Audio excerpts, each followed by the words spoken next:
you so much for this really enlightening talk to Professor Balfour, and thank you so much to the organizers, to Said Barkan and the German Moroccan Lawyers Association for this interesting for organizing this public lecture. Said had asked me to briefly comment on Professor Balfour's talk, which I haven't prepared anything, so this is rather all very spontaneous. I was just, I had already read your book, but I was simply struck by the actuality of this history of 100 years ago. Maybe to briefly talk about my work. I'm doing research on the Iraq supporters in Europe, or the Iraq support movement in Europe, and talking to activists and doing like life story interviews with activists. There were so many cases of people suffering from cancer themselves or having cases of cancer in their families.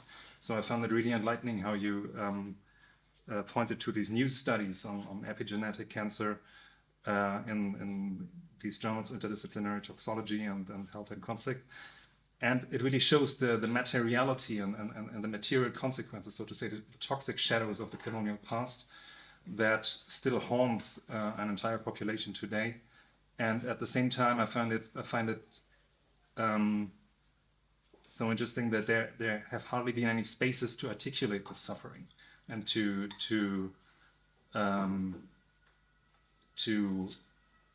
be acknowledged and to find an acknowledgement for the violence inflicted upon the Rifian population.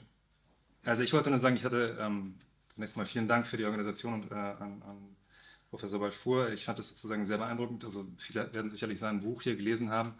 Und die Art, wie er das jetzt nochmal dargestellt hat, fand ich, zeigt einfach sehr deutlich die materiellen Langzeitfolgen dieser kolonialen Herrschaft, die auch heute noch sozusagen die Rif-Bevölkerung und die Leute, die aus dem Rif stammen,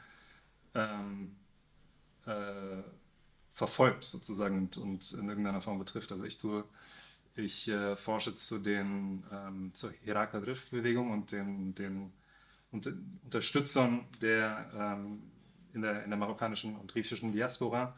Und so viele der Aktivisten und Aktivistinnen, mit denen ich gesprochen habe, haben selbst Fälle von Krebs in ihren Familien oder waren eben selbst davon betroffen. Und das ist einfach sehr, in vielen Fällen quasi unglaublich, wie wenig Öffentlichkeit dieses Thema bekommen hat. Nicht wahr?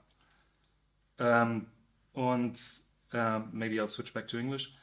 The thing is, I think with this Iraq movement that everybody of you knows, which was started by the death, whose catalyst was the death of this fishmonger, Mohsen Fikri, who died in this garbage truck in 2016, in October 2016. I think this set off a wave, so to say, of collective memory that really led many people, also in the diaspora, to really dig deeper and to look into the history of their families and of their Rif and of the Rif region.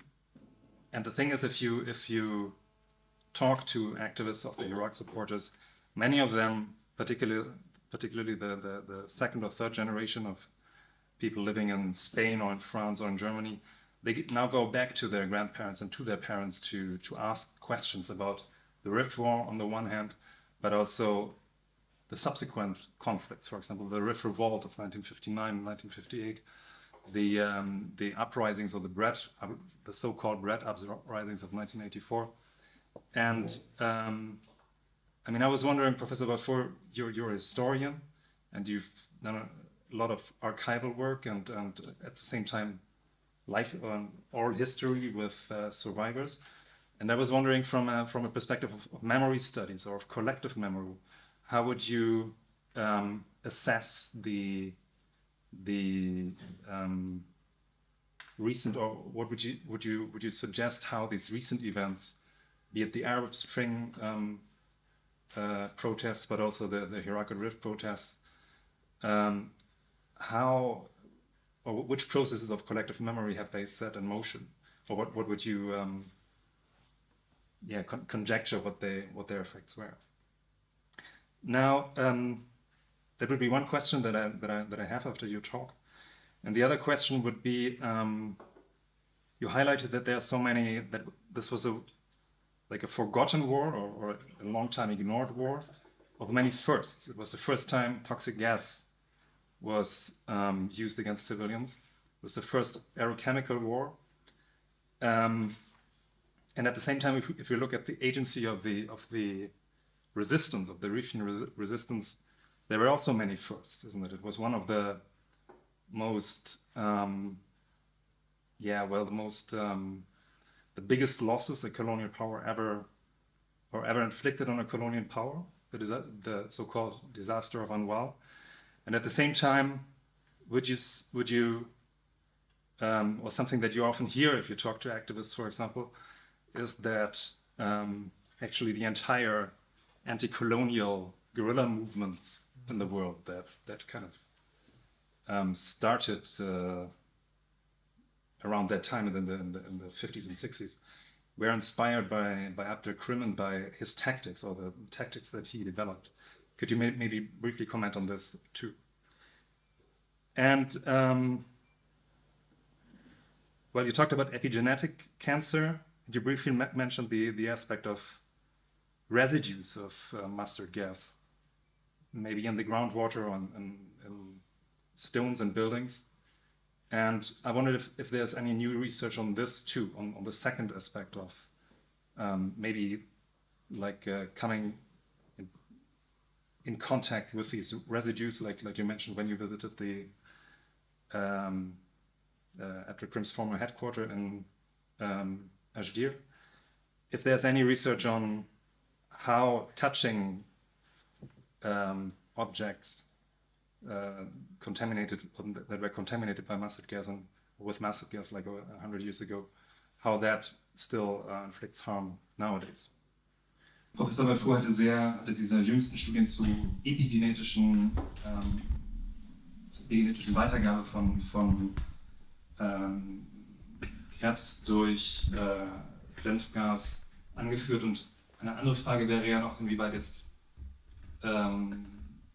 es weiterhin Residuen von Senfgas im Riff gibt, im Grundwasser, aber auch also er hatte sozusagen dieses Beispiel von dem ehemaligen Kommandostand von Abdelkrim gesagt, wo er selber Angst hatte, dass dann sozusagen die Steine noch kontaminiert sind mit Senfgas. Ich weiß nicht, ob es dazu noch Studien gibt, inwieweit Senfgas auch 100 Jahre nach dem Knaster der Benutzung noch harmful, also schädlich sein kann, wenn man mit den Objekten in Berührung kommt. Das war das eine. Und dann eine andere Frage, die ich noch hatte, war sozusagen, oder die ich interessant fand, war, Professor Balfour hatte sozusagen den Rif-Krieg als einen lange vergessenen Krieg dargestellt, aber als einen Krieg, der so viel Neues, also in so vieler Hinsicht neu war. Dass es eben der erste aerochemische Krieg war, wo Giftgas von Flugzeugen abgeworfen wurde, aber auch das erste Mal, dass Giftgas gegen eine Zivilbevölkerung eingesetzt wurde. Und ich wollte ihn bitten, noch einmal zum Widerstand zurückzukommen und da auf die Handlungsmacht zu gucken.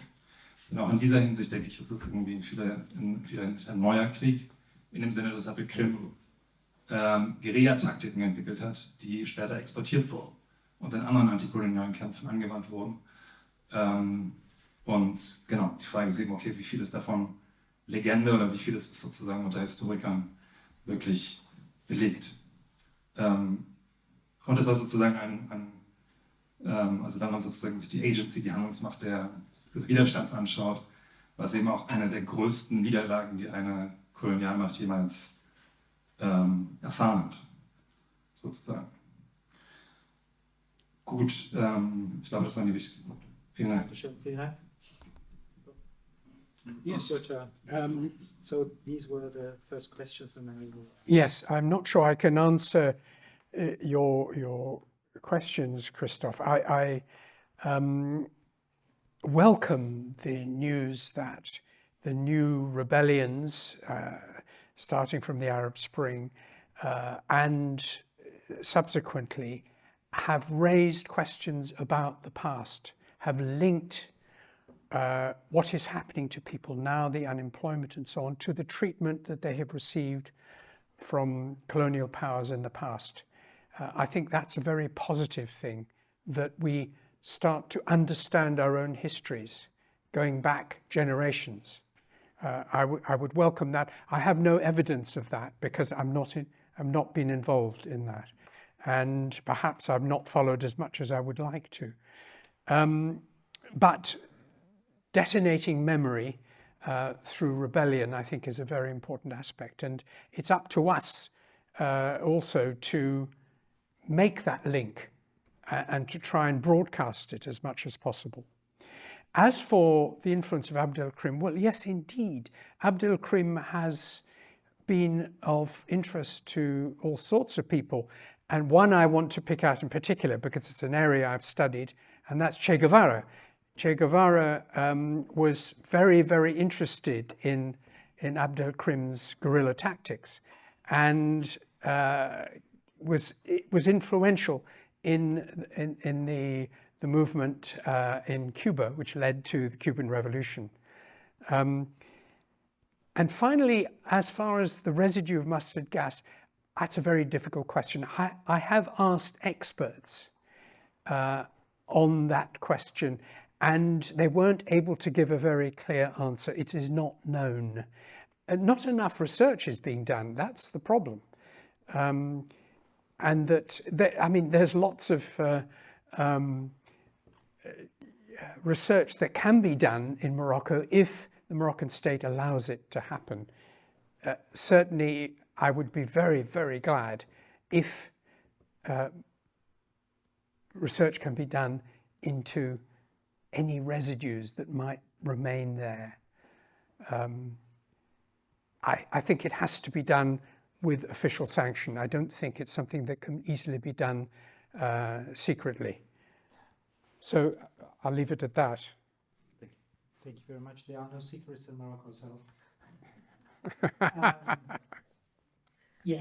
Also Professor Schwarz hat dann zweiterweise die ersten Fragen gestellt. Das eine ist, wie eben halt dieses, wenn ich das mal so sagen darf, kollektive Gedächtnis sozusagen auch eine Rolle spielt, auch jetzt in Bezug auf die Herat-Bewegung und generell, was ja auch fälschlicherweise als arabische Revolution bezeichnet wird, weil es eben halt nicht nur Araber waren, die da auf die Straße gegangen sind.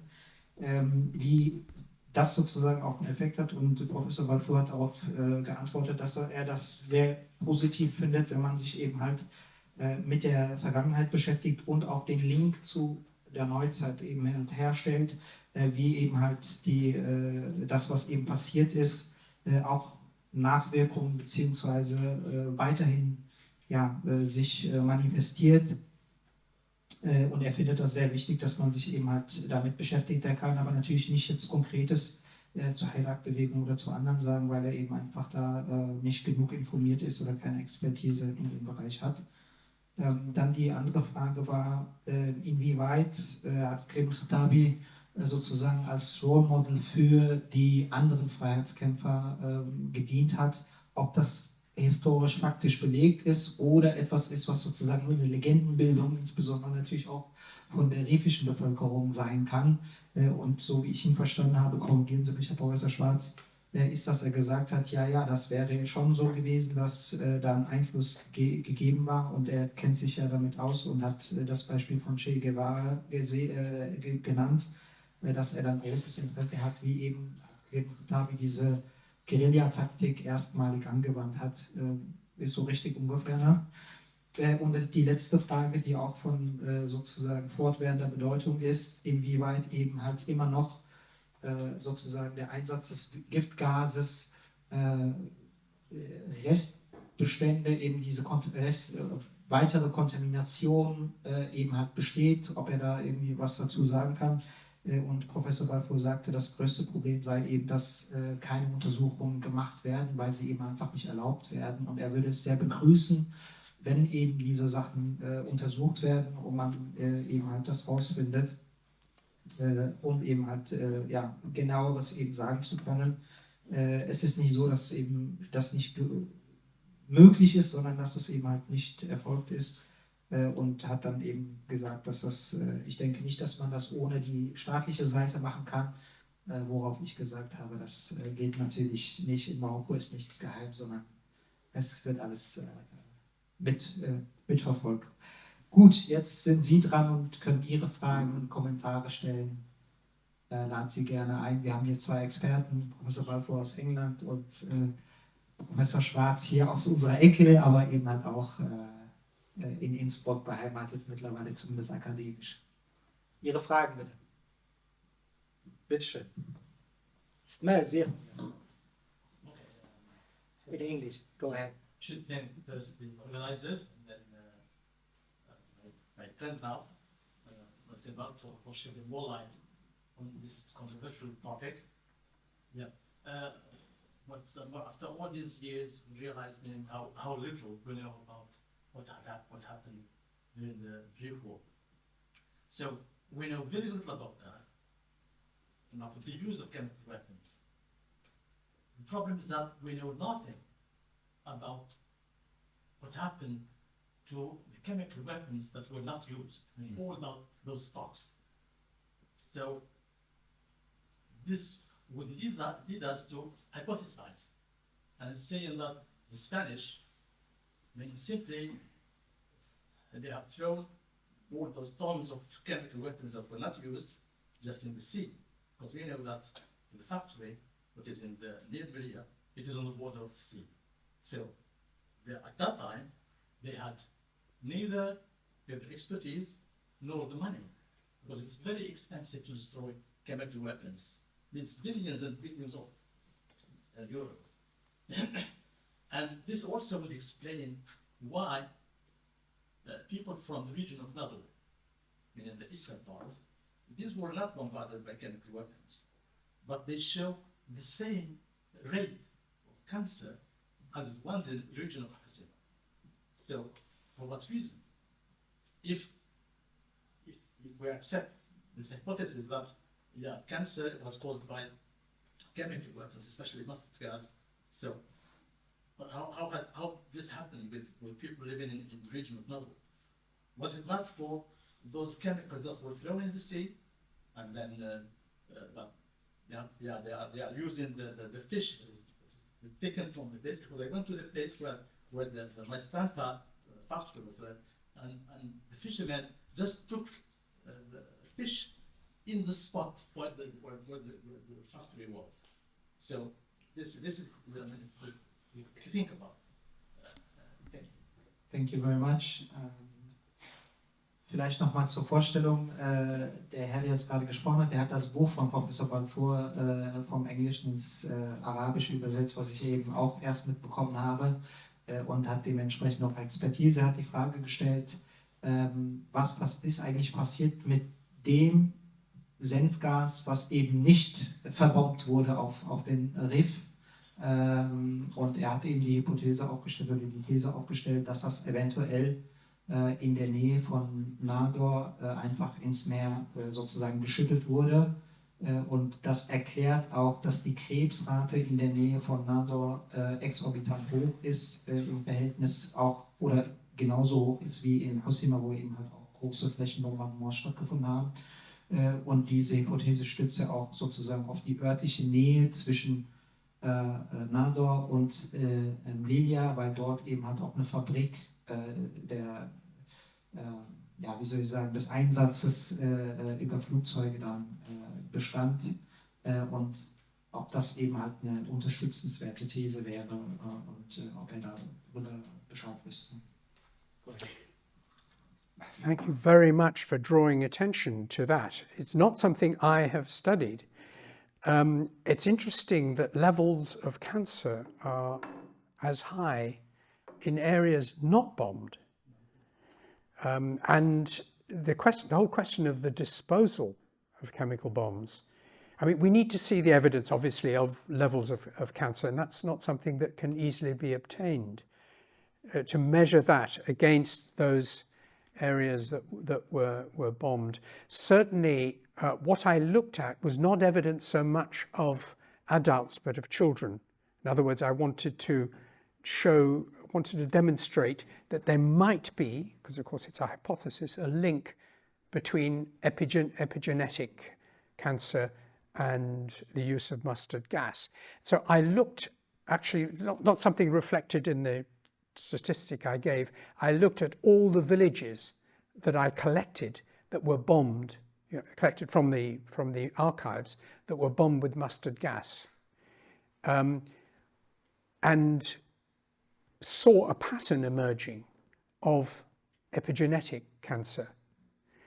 What I don't know about is cancer that's come afterwards, since that period, because we're talking here about 98, 99, 2000. And it could well be that there have been levels of cancer among adults as well, which can't be simply explained by mustard gas, or at least by the use of mustard gas in bombing campaigns. So I would certainly welcome any further investigation of that. I certainly have not come across any evidence in the archives about what the Spanish did with the mustard gas afterwards. And that's something perhaps that is available in the Spanish archives.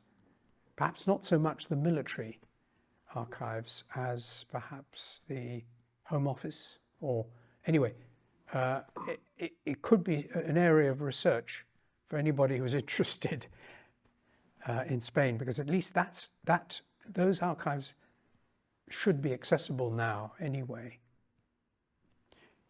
Somebody there, I think, wanted to say something. Yes, may I just translate this? Sorry. Ja, die Antwort von Professor Balfour war eben, dass er das eine interessante Frage findet, aber eben halt selber jetzt nicht in dem Bereich gearbeitet hat. Was er eben halt gemacht hat, als er diese Statistik in Bezug auf die Krebsrate von Kindern gemacht hat, versucht hat, ein Muster zu entdecken, indem er eben halt die Städte, die schwerpunktmäßig bombardiert worden sind, eben untersucht hat und versucht hat, ein Muster eben halt festzustellen. Und dass es eben halt wahrscheinlich einen Link eben dazu gibt, inwieweit sozusagen auch die Wirkung, dass auch Gene betroffen werden und das vererblich ist. Dazu kann er eben halt natürlich nichts sagen, aber er würde es begrüßen, wenn es eben halt dort Arbeiten gibt, und eventuell würde man wahrscheinlich nicht so viel in den Archiven des Militärs finden, aber vielleicht in dem Archiv vom Innenministerium oder sowas. So, Ihre Frage bitte. Einfach laut, ja, genau. I had an idea on where they put that. Like Fritz Haber usually put the rest of mustard and other chemicals they used in the First World War into the North Sea. But Hugo Stolzenberg, the younger version of Fritz Haber, was like also working in his institute, was so successful in all his doings because he had the idea of reusing the material of old bombs and old mustard for new stuff. Like he developed a technique to reuse that stuff. So throwing it into the ocean was actually not his style. And as we know that he was the one who opened up with Spain, the factory that you talked about close to Madrid, and also worked with them on their plans how to do it in Melilla at the place. So maybe they just reused it. Because this year, 2022, his grandchild published a book where he explicitly talked about how Stolzenberg got so successful and what was his way to his chemical world success. So you may translate it in German also for the ones who do not understand. Thank you very much. Dieses Jahr ist ein neues Buch erschienen von Joachim Stolzenberg. Das ist der Enkelsohn von Hugo Stolzenberg. Hugo Stolzenberg war verantwortlich für die Gründung der Fabrik in der Nähe von Madrid für die Spanier, hat auch vor Ort mit ihnen in Melilla gearbeitet, und er war der Erste, der quasi eine Technik entwickelt hat, altes Senfgas und andere Chemikalien, die für Waffen verwendet wurden, so umzuformen, um wieder neue Waffen daraus herzustellen. Fahrer selber hatte aber vorher immer die restlichen Sachen in der Nordsee versenkt, im Ersten Weltkrieg. Also Sie stellen eine Gegenthese zu der Frage von dem Herrn auf, Das war sozusagen. nur eine Idee, wie das vielleicht Also gehandhabt wurde mit den Resten der Bomben. Ich bin ja nur Moderator, aber trotzdem darf ich einen Kommentar abgeben. Ich meine, letztlich hat der Stolzenberg das dem spanischen Militär verkauft. Also geht es hier auch ein bisschen um die Verantwortlichkeit des spanischen Militärs. Ich glaube, da zieht die Frage hin, aber natürlich ändert es nichts an Ihrer These, dass die auch stimmen kann. So, Yes, what I can say about I'm not sure what happened to the Maestranza factory in Melilla, but what did happen to, what didn't happen to La Marañosa, it wasn't closed down. It continued the production of the research of bacteriological and chemical warfare. I know this from an ex-Minister of Defense who helped to launch my book in Madrid, who said he hadn't realized that that was where the chemical bombs were produced. He actually hadn't realized anything about the chemical war. So that, as far as I know, La Marañosa still continues as a military research site, or a site, perhaps not necessarily military, but a site for the research into chemical and bacteriological weapons. As far as Fritz Haber's ideas about how to dispose of mustard gas, was it something, can I ask a question, was this something that that he was able to answer after the First World War? I mean, he'd been responsible for the chemical development of chemical weapons during the First World War, even though he won the Nobel Prize in 1918. Did he continue after 1918 in any official position that you're aware of?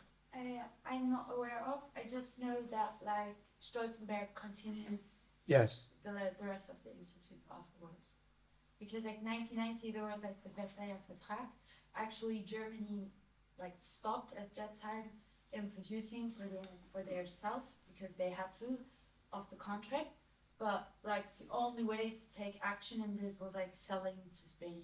Yeah. Gut, also er hat jetzt nur darauf geantwortet, dass er sich jetzt dessen so nicht bewusst ist und die Frage ist ja eben halt offen, was jetzt damit passiert ist, und er hat dann noch eine Frage gestellt, ob die Fragestellerin weiß, ob er noch weiter aktiv war und inwieweit. Bitte schön. وين واش اللي غزول زول عجبني حال نسول نسير باش تسيق اللغه المحمود عرف لي فليس الشعب اللغه نص الاصل نص التاريخ الناس الجغرافيا الناس ميرساليه مع هاد باستيان ولا شفاط زمان السيون تبريتا مجاز للهلاشة عن الرمان الأوروبي ما كاينش المحاولة لازم ما من النوائج نهرشتان فقرا So he's asking whether you as experts, you both would be helping to raise awareness towards the European Parliament that, you know, this issue of mustard gas and the residues, you know, should be dealt with.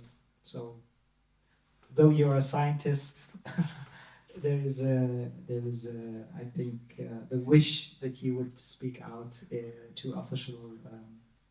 officials. So you may answer, oder Professor Schwarz. Vielleicht kann man das ergänzen, die Frage, was wäre denn die Strategie, um tatsächlich diese Öffentlichkeit, die ja hier vermisst wird, auch von Professor Balfour, der das ja schon ein paar Jahre macht, was würden Sie vorschlagen, wie eben halt die breite Öffentlichkeit sensibilisiert und eben halt auch in Richtung Aktion und ja, bis hin zur Reparation gehen kann? He might, Yes. should I go first? Yeah. Okay. Because you could ask, I'll start in German. Okay, also auf Deutsch. Genau.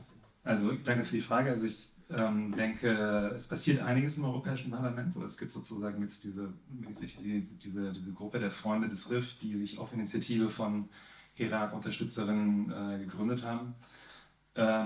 Ich würde selbstverständlich zur Verfügung stehen, da irgendeine Expertise zu geben. Ich bin aber Soziologe und arbeite zu gegenwärtigen Prozessen. Das heißt, ich bin kein Historiker und auch kein Chemiker oder Toxikologe, der da sozusagen wirklich naturwissenschaftliche oder historische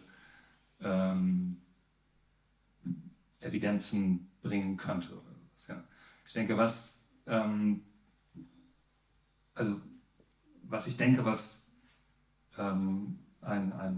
Effekt der Irak-Unterstützerinnenbewegung in Europa eben ist, dass dass mehr darüber gesprochen wird, ja? Und dass das Thema eben auch stärker journalistisch bearbeitet wird. Ja? Wir haben hier 2 Journalistinnen sitzen, die demnächst dazu publizieren werden. Und ich denke, das ist sozusagen die Möglichkeit, auch zu einer breiteren Öffentlichkeit zu gelangen. Und natürlich diese Arbeit und diese Lobbyarbeit im Europäischen Parlament zu beleuchten. Die Frage ist eben, und da bin ich jetzt sozusagen aus einer juristischen Perspektive überfragt, was das Europäische Parlament machen kann, da es gegenüber der Europäischen Kommission ja noch relativ vergleichsweise schwach ist. Und ich weiß jetzt nicht, ob Sie zum Beispiel Spanien, also inwieweit Sie in Spanien Einfluss nehmen könnten, dass die dortigen Autoritäten sich damit beschäftigen und das irgendwann noch anerkennen. Eben auch gerade vor dem Hintergrund, den Professor Balfour so eloquent dargestellt hat, dass wir irgendwie in Spanien selbst noch 130.000 Massengräber haben und das quasi Anathema und Tabu ist, oftmals über die Vergangenheit zu sprechen. Aber um es sozusagen to sum it up, ich denke, es passiert einiges und das ist also jetzt auch Veranstaltungen wie diese, die verschiedene Leute zusammenbringen, zeigen, dass es zunehmend mehr Aufmerksamkeit gibt und sozusagen auch die welthistorische Bedeutung dieses Krieges noch mal stärker diskutiert wird. Vielen Dank. Yes, I'm not sure I can add much to that. I don't know what Christoph said, but my own feeling is that, well, my word carries absolutely no weight at all in any discussion in Europe. I think that the only place where there is some possibility of enlightenment about the past over the chemical war is in Spain itself.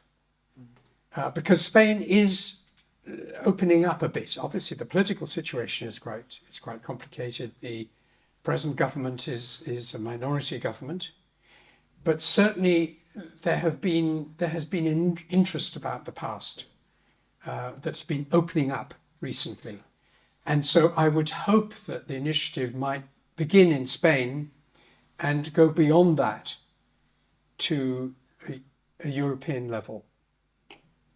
But of course, this atrocity of the past has been, in a sense, it's not been overtaken, but it's been matched by atrocities elsewhere ever since, one of which, of course, is in Ukraine.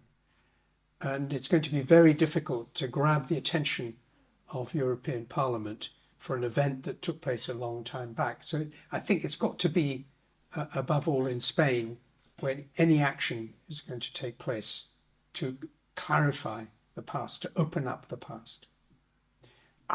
Obviously, Morocco is the place where it should begin, but that depends on the regime.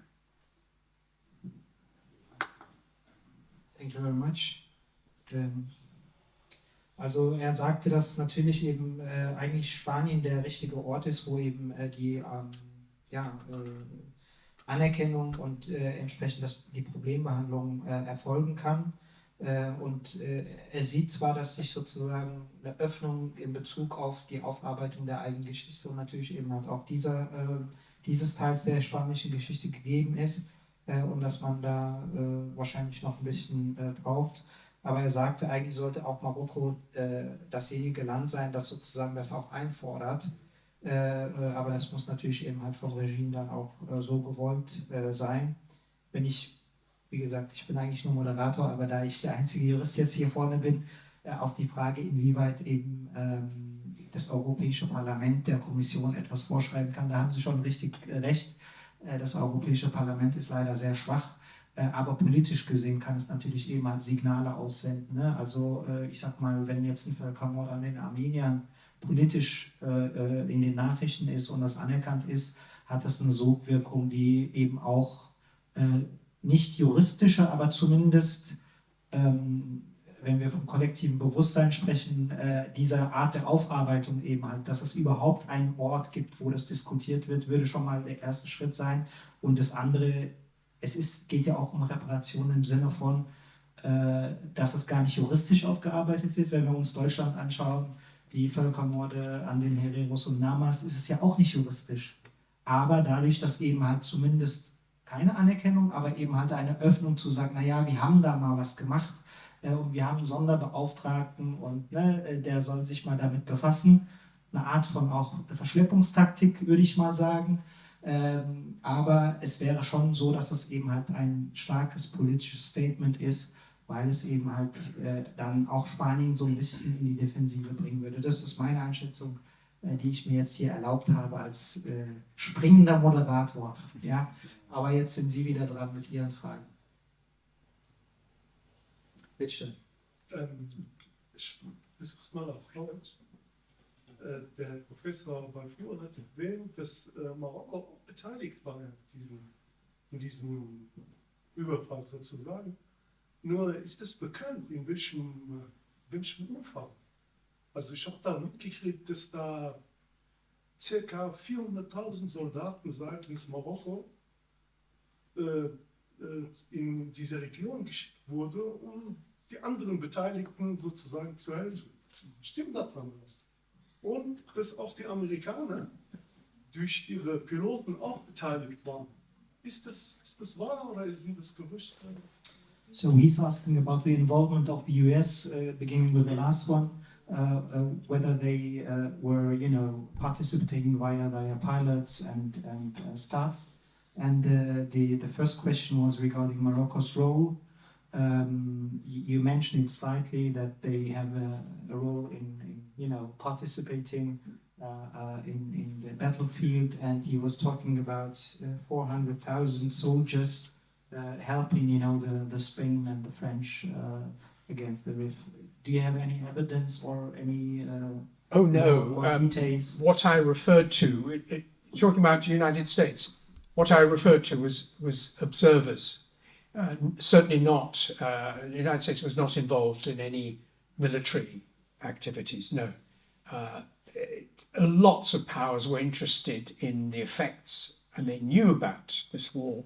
They're interested in the effects of mustard gas, but not the United States, only military observers.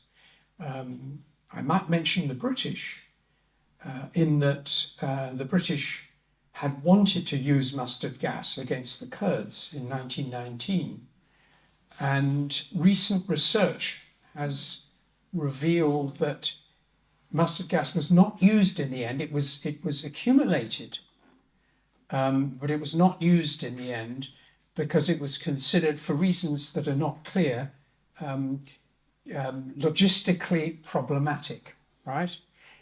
We certainly have the response of Churchill as Secretary of War and Air, saying he cannot understand the squeamishness of the RAF, the reluctance of the RAF, perhaps, to use it against semi-civilized tribes. These are the actual words used by Churchill. So the British would have used it before, against civilians, before the Spanish. But they were held back for, again, probably logistical reasons, according to R.S. Coleman, the historian who's done research on that. But no, as far as American involvement in the Rif War, no, I have no evidence beyond the fact that they had one or two observers interested in the effects. About Morocco's role, was talking about 400,000 soldiers being involved and whether they were supporters, against the Riffians. Oh yes, of course. The offensive by the Spanish and the French involved also the Moroccan troops of the Moroccan state. Yes, they were the Mahalas and the Policía Indígena, the indigenous police. They were involved in that offensive. They were involved all the time. There was quite clearly disapproval right from the beginning by the rebellion in the Rif, by tribal leaders, right, before, long before 1919, disapproval from the Moroccan state. That's absolutely sure. I don't know the number of troops that the Moroccan state, the Sultanate, sent to fight on the side of the French and Spanish. I don't have those figures available, but I'm sure they can be found. It's certainly not something that I've seen referred to in any number, in any figure, in the Spanish or French archives. Thank you very much. Also die Frage beantwortet er in Bezug auf die Beteiligung der USA, die ich andersrum gestellt hatte in der Reihenfolge, dass er keine Beteiligung der USA, sozusagen keine Beweise dafür gefunden hat, eben nur Kriegsbeobachter, also Leute, die eben halt sich das angeschaut haben, weil sie eben auch daran interessiert waren, wie eben dieses Giftgas eingesetzt wird und welche Wirkung es hat. Und er hat aber auch gefunden, dass eigentlich sogar die Engländer, also Großbritannien, 1919 das sogar schon vor den Spaniern eigentlich einsetzen wollte gegen die Kurden, wie sie sagen, halbzivilisierte, aber aus logistischen Gründen dann doch davon irgendwie abgelassen wurde. In Bezug auf die Beteiligung sozusagen der marokkanischen Seite, die ja auch teilweise als lokale Polizeieinheiten und Lokale benannt werden, gab es definitiv eine Beteiligung gemeinsam mit den Spaniern und mit den Franzosen. Allerdings sind ihm Zahlen nicht bekannt, sodass diese Zahl, die da genannt wurde, nicht bestätigen oder verifizieren kann. Dazu kann er einfach nichts sagen. Angesichts der Zeit würde ich noch mal eine letzte Frage zulassen und dann können Sie gerne noch mal bei ein paar Getränken und ein paar Gebäckstücken sich noch mal weiter unterhalten. Ich gucke noch mal, ob jemand eine Frage? Gut, dann dürfen Sie noch mal, bitteschön. I have a question about the historical context. Like now that you talked about the past and everything that happened at that time around 1921, and you also, like for a quick time, regarded the geopolitical situation at this moment, like poverty, bad infrastructure, and low engagement at work and everything.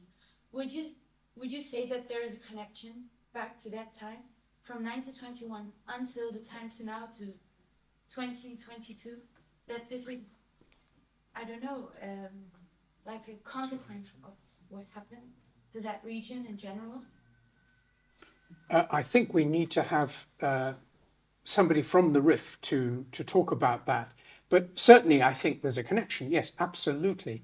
I think, first of all, this was Abdelkrim was a declaration of independence from Morocco for ethnic reasons, for cultural reasons as well, and for linguistic reasons as well. So it is not something that would have been easily forgotten by the Moroccan state. But that I need to hear from people from the Rif as well, and how they feel about the relationship with the Kingdom of Morocco. So I don't really have much to say, but continuity, yes, absolutely. Ich war leider abgelenkt, habe Ihre Frage nicht so ganz gehört. Können Sie das gerade nochmal auf Deutsch für alle wiederholen? Ja, ich habe gefragt, ob die aktuelle politische Situation im Rif im Jahre 2022 eine Folge der Geschehnisse aus dem Jahr 1921 ist. Ob da eine historische Verbindung dazu besteht. auch wenn quasi 100 Jahre dazwischen liegen, dass Sachen wie Armut, Arbeitslosigkeit, schlechte Infrastruktur, ob die darauf folgen. Okay. Und die knappe Antwort war, dass er das eigentlich von den rifischen Leuten selber hören wollen würde, wie eben die Beziehung ist und die Interrelation sozusagen.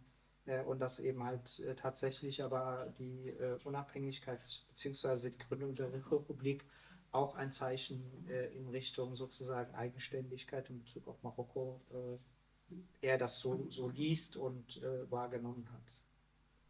Das war so ungefähr die relativ kompakte Zusammenfassung. Ich bitte um Entschuldigung, ich war ein bisschen abgelenkt. Ich danke Ihnen ganz herzlich, dass Sie dabei waren und wie wir jetzt auch mitbekommen haben, sollten, glaube ich, das Thema vielleicht nochmal fortführen. Wir als Deutsch-Marokkanische Juristenvereinigung werden zumindest nochmal einen Filmabend, wo eben dieses Thema filmisch nochmal dargestellt wurde, auf Mesicht und mit einem englischen Untertitel, sodass Sie auch mal dabei sein können und danach vielleicht nochmal weiter diskutieren.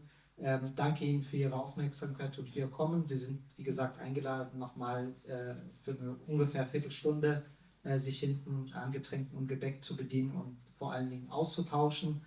Möchte, bevor ich unseren zwei Referenten danke, auch den zwei anwesenden Journalistinnen danken, dass sie sich des Themas angenommen haben, für den Hessischen Rundfunk einen Radiobeitrag zu machen und wünsche Ihnen gutes Gelingen und hoffen, dass wir das alsbald in bester Tonqualität dann vernehmen können. I would like to thank Professor Balfour first of all for coming to us to Frankfurt. We were very happy and delighted that you joined us here and your talk was excellent. I think the crowd will share this view. So thank you very much, Professor Balfour. Also, many thanks to Professor Schwarz, who spontaneously was willing to join us. Thank you very much and hope to see you on other occasions and maybe same topic. Thank you very much, Professor Balfour. So,